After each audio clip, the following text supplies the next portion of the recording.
Good evening, boys and girls, ladies and gentlemen. Happy Halloween to all of you.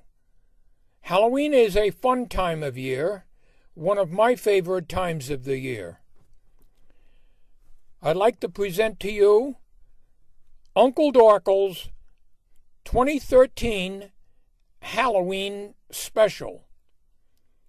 If we're lucky, he may tell us a ghost story. So without further ado, here is my Uncle Dorkel. Happy Halloween, boys and girls, and ladies and gentlemen. I'd like to tell you a story. It's a ghost story, and it's a true story. I was only 10 years old. Every year before this, I used to go trick-or-treating. My dad would take me in the wagon. We didn't have a car. He had a horse and wagon and took us into town whenever we had to get supplies. And he used to let me go trick-or-treating at a few houses on Main Street in town. This year, my dad said, Mr. Ostrander up on the hill in that big brown house. He's 97 years old, and he is pretty well disabled. And he said he needed some help to build his pig pen for his hogs. And I promised him I'm going to do it for him. I know, son, it's Halloween, but you got to come with me. Your ma's no longer around. She walked out on me. So, it's you and I. So we're going up there. So we did. Early in the morning, my dad loaded up the wagon with a couple of saws and a few axes. It's quite a ways up. We got there about 9 o'clock in the morning, I guess. We got up there and we saw the old man. He welcomed my dad. My dad said, "This is my son, Dorkel." It's been many years since he saw my dad because, the old man used to do everything himself, but he needed help, so he went down and saw my dad a week before and asked if he could help him make a pig pen. So that's what my dad did that day. So we got there.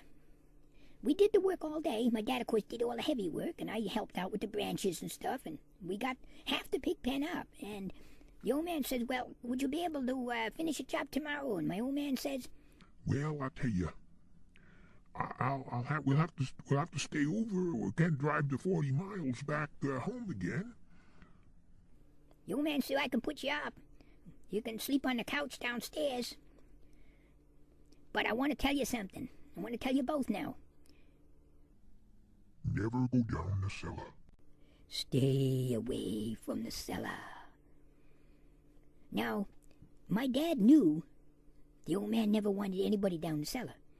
So after the old man went away, went to do something, I don't know, in the kitchen or whatever, I asked my dad, "Why can't I go down the cellar?" My dad says, "I don't know, but please do not go down the cellar. Whatever you do not go down the cellar." Well, curiosity got the best of me. My dad went to sleep, and I was supposed to be also going to sleep about 10 p.m. Well, I got up about 11:30, snuck down, went into the kitchen, found a lantern. We didn't have electricity, of course.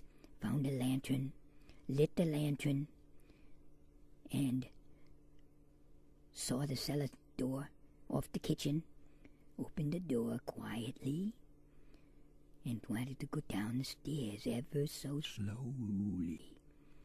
I had to find out why I couldn't go down the cellar.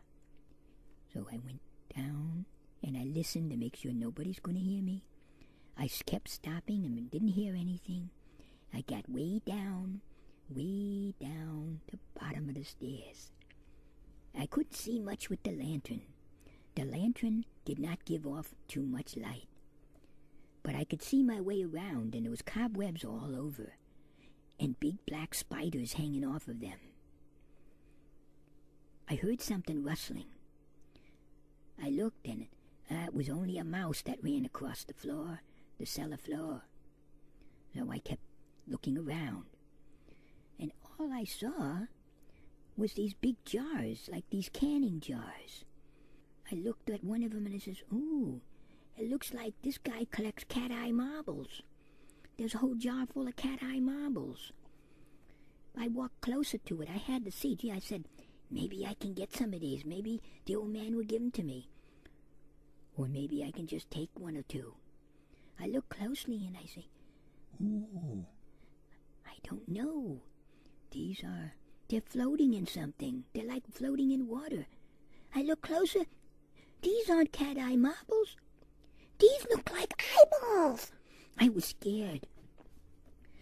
I backed away. I says, then I turned around and I saw a big jar. It stood about 2 feet high. A big glass jar. I don't know if it's a jar, a bottle, or what it was. And floating inside, it was a head! It was a human head! A head in a jar floating in what looks like water or something. It was a head! Oh! But it was floating around in there. Then I looked, and I banged into something. Something was hanging off the joist, the floor joist, and in the cellar. It was a skeleton! It was a skeleton! I said, no! I was scared. Then I heard something moving. I hear a rustling. I didn't know what it was. Then I hear something banging on the wall.